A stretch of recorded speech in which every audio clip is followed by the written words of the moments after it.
আপনি যদি ফেসবুকের জন্য কন্টেন্ট ক্রিয়েট করে থাকেন তাহলে আপনার জন্য সবচেয়ে বড় যে সমস্যা সেই সমস্যাটা হচ্ছে কন্টেন্ট মনিটাইজেশন পলিসি।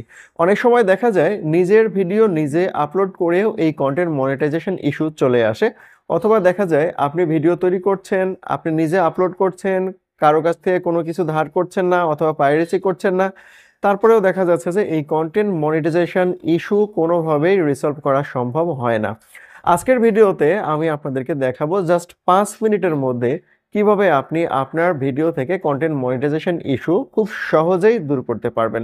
তো ভিউয়ার্স, আমরা দেরি করব না, দেরি না করে সরাসরি চলে যাব আজকের মূল ভিডিওতে।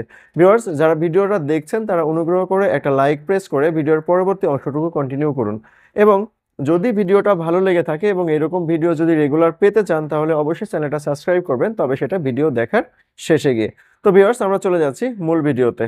ভিডিওর শুরুতেই আমি আমার মোবাইল থেকে সরাসরি ফেসবুক অ্যাপে চলে যাচ্ছি, এবং ফেসবুক অ্যাপে যাওয়ার পর আমরা এখান থেকে জাস্ট ফেসবুকের যে প্রোফাইল আইকন রয়েছে, আপনি যদি ফেসবুক পেজ থেকে ভিডিও আপলোড করে থাকেন তাহলে ফেসবুক পেজে চলে যাবেন, আর যদি প্রোফাইল থেকে কাজ করে থাকেন তাহলে প্রোফাইলে চলে যাবেন।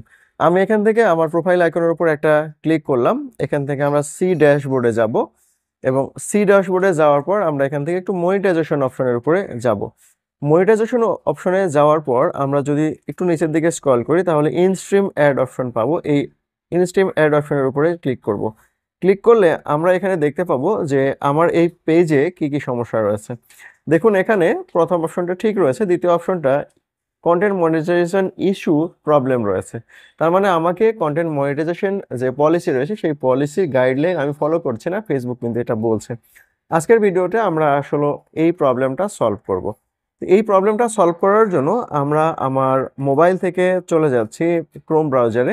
আপনি আপনার মোবাইল থেকে ক্রোম ব্রাউজারে চলে যাবেন, এবং ক্রোম ব্রাউজারে আপনার যদি ফেসবুক আইডিতে লগ ইন করা থাকে তাহলে আপনি ফেসবুক আইডিতে লগ ইন করা থাকলে কোনো প্রবলেম নাই, আর যদি লগ ইন করা না থাকে তাহলে ফেসবুক আইডিতে একটা লগ ইন করে নেবেন। দেখুন, আমার অলরেডি ফেসবুক আইডিতে লগ ইন করাই আছে এখানে, যেহেতু আমি এটা ভিডিও তৈরি করার আগে একটু টেস্ট করছিলাম, যার জন্য আমার অলরেডি লগ ইন করাই আছে, যদিও পেজ আলাদা হয়ে আছে। এখন আমি যে পেজটা নিয়ে দেখাতে চাচ্ছিলাম সেই পেজে আমি একটু সুইচ করে নিব। আমি চলে গেলাম সেই পেজে, অর্থাৎ আমার যে এই টেক স্টোরি পেজে চলে গেলাম। দেন এখান থেকে আমরা চলে যাব মনিটাইজেশন একটা অপশন আছে তার উপরে। দেখুন, আমার এই জায়গাটাতে মনিটাইজেশন অপশন কিন্তু নাই, বাট আপনি যখন এইভাবে কাজ করবেন তখন কিন্তু আপনার মনিটাইজেশন অপশন থাকবে। আর যদি পেজ আপনার এইভাবে না আসে, সরাসরি যদি না আসে, তাহলে এখানে ব্রাউজারে 3 ডট মেনু রয়েছে। এই 3 ডট মেনু থেকে ক্লিক করে এই যে ব্রাউজারের ডেস্কটপ সাইট অপশন, এইটা আপনি অবশ্যই চালু করে নেবেন। যদি ডেস্কটপ অপশন চালু না করেন তাহলে কিন্তু আপনার এই অপশনটা নাও আসতে পারে। ওকে, দেখুন এখানে মনিটাইজেশন অপশন নাই, সো আমরা একটু খুঁজে মনিটাইজেশন অপশনে যাব। বাট আপনার ক্ষেত্রে কিন্তু এরকমটা নাও হতে পারে, আপনি সরাসরি কিন্তু মনিটাইজেশন এখানে পেয়ে যাবেন। আমরা এখান থেকে অল টুলসে যাব। অল টুলসে যাওয়ার পর এখানে দেখুন মনিটাইজেশন অপশন আমার এখানে আছে, অর্থাৎ আমাকে একটু দূরে যেতে হচ্ছে, বাট আপনার ক্ষেত্রে কিন্তু এরকমটা নাও হতে পারে।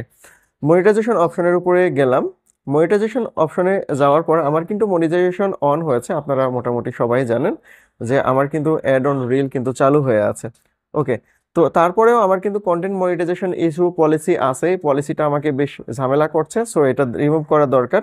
আর এই জন্য ভাবলাম যে আপনি একটা ভিডিও তৈরি করে আপনাদেরও সুবিধা হবে। তো এখান থেকে দেখুন, এই যে আমি একটু জুম করে নিচ্ছি। জুম করে নেওয়ার পর এই যে যে আইকনগুলো রয়েছে এখানে, এই আইকনগুলো থেকে বাম পাশে দেখুন 2 হাত দিয়ে এইভাবে ধরে রাখার মতো একটা আইকন রয়েছে। এই আইকনের উপর আমরা একটা ক্লিক করব। এই আইকনের উপর যখন আমরা ক্লিক করছি তখন আমাদের সামনে কিন্তু এই ইন্টারফেসটা চলে আসছে। এই ইন্টারফেসের মধ্যে আমরা দেখতে পাচ্ছি একদম উপরে দেখুন লেখা রয়েছে যে branded content tag. Branded content tag এই অপশনটা কিন্তু আমাদের এখানে ইনেবল নাই, এটা আমরা ইনেবল করে দিব। তো ইনেবল করার জন্য জাস্ট এখানে এই ইনেবল অপশনের উপর একটা ক্লিক করব। ক্লিক করার পর এখানে কনফার্ম করে দিব। এখানে জাস্ট আমরা কনফার্ম করে দিব। কনফার্ম করে দিলে দেখুন এইখানে কিন্তু আমার আর ওই অপশনটা কিন্তু আসলো না, ঠিক আছে, মানে ইনেবল হয়ে গেল।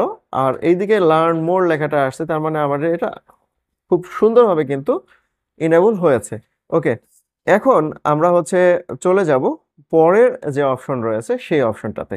পরের অপশন বলতে ওরকম জটিল কোনো অপশন না, কিন্তু শেষ আমাদের। এখন আমরা চেক করে দেখতে পারি যে আমাদের যে পেজ রয়েছে সেই পেজ থেকে এই কন্টেন্ট মনিটাইজেশন ইস্যুটা গেল কিনা। তার জন্য আমি আবারও চলে যাচ্ছি ফেসবুক পেজে, দেন এখান থেকে একটু ব্যাক করে চলে আসি, ব্যাক করে চলে এসে আবারও সি ড্যাশবোর্ডে চলে যাব, দেন এখান থেকে মনিটাইজেশন অপশনের উপরে আবারও গেলাম, এখান থেকে আবার এই ইনস্ট্রিম অ্যাডে চলে যাই। ইনস্ট্রিম অ্যাডে গিয়ে দেখুন আমার এই পেজ থেকে কিন্তু এখনো কন্টেন্ট মনিটাইজেশন ইস্যু যায়নি, বাট আমি নিশ্চিতভাবে বলতে পারি যে এখন থেকে শুরু করে 5 থেকে 7 মিনিটের মধ্যেই আমার এই পেজ থেকে কন্টেন্ট মনিটাইজেশন ইস্যু চলে যাবে। যেহেতু এই পেজে আমার কোনো প্রবলেম নাই, আমার ভিডিও আমি নিজে আপলোড করি এবং আমার ভিডিওতে কোনো কপিরাইট ক্লেম নাই, কোনো কিছু নাই, সো এখান থেকে কন্টেন্ট মনিটাইজেশন ইস্যু এখনই চলে যাবে। বাট আপনি এই সেটিংটা অন করার পরেও যদি আপনার কন্টেন্ট মনিটাইজেশন ইস্যু না যায়, তাহলে প্রথমে দেখবেন যে আপনার কোনো ইস্যু আছে কিনা, অর্থাৎ কপিরাইট ক্লেম আছে কিনা, বা অন্যের কোনো ভিডিও আপনি ব্যবহার করেছেন কিনা, বা ফেসবুক গাইডলাইনের সাথে যায় না এমন কোনো কিছু শব্দ ব্যবহার করেছেন কিনা, যেমন কোনো স্পোর্টসের বা খেলাধুলার কোনো লাইভ করেছেন কিনা, এই ধরনের যদি কোনো কিছু করে থাকেন তাহলে সেই ভিডিওগুলো আগে ডিলিট করতে হবে, তারপরে এই অপশনটা চালু করতে হবে। চালু করার পরেও যদি না হয় তাহলে সর্বশেষ যে ফেসবুকের হাতিয়ার, সেই হাতিয়ারটা হচ্ছে ভাই আপনাকে লাইভ করতে হবে। কমপক্ষে 15 দিন আপনি প্রতিদিন 1 ঘন্টা করে বা সর্বনিম্ন আধা ঘন্টা করে লাইভ করুন, দেখা যাবে এই 15 থেকে 20 দিনের মধ্যেই আপনার পেজ থেকে এই ইস্যুটা পরিপূর্ণরূপে রিমুভ হয়ে যাবে। তো এই ছিল আজকের ভিডিওটা কেমন লাগলো অবশ্যই কমেন্টে জানাবেন। আর যদি এরকম ভিডিও রেগুলার পেতে চান তাহলে অবশ্যই আমাকে ফলো করুন, এবং যদি ইউটিউব থেকে দেখে থাকেন তাহলে অবশ্যই সাবস্ক্রাইব করুন। সবাই ভালো থাকবেন, সবাইকে অনেক ধন্যবাদ।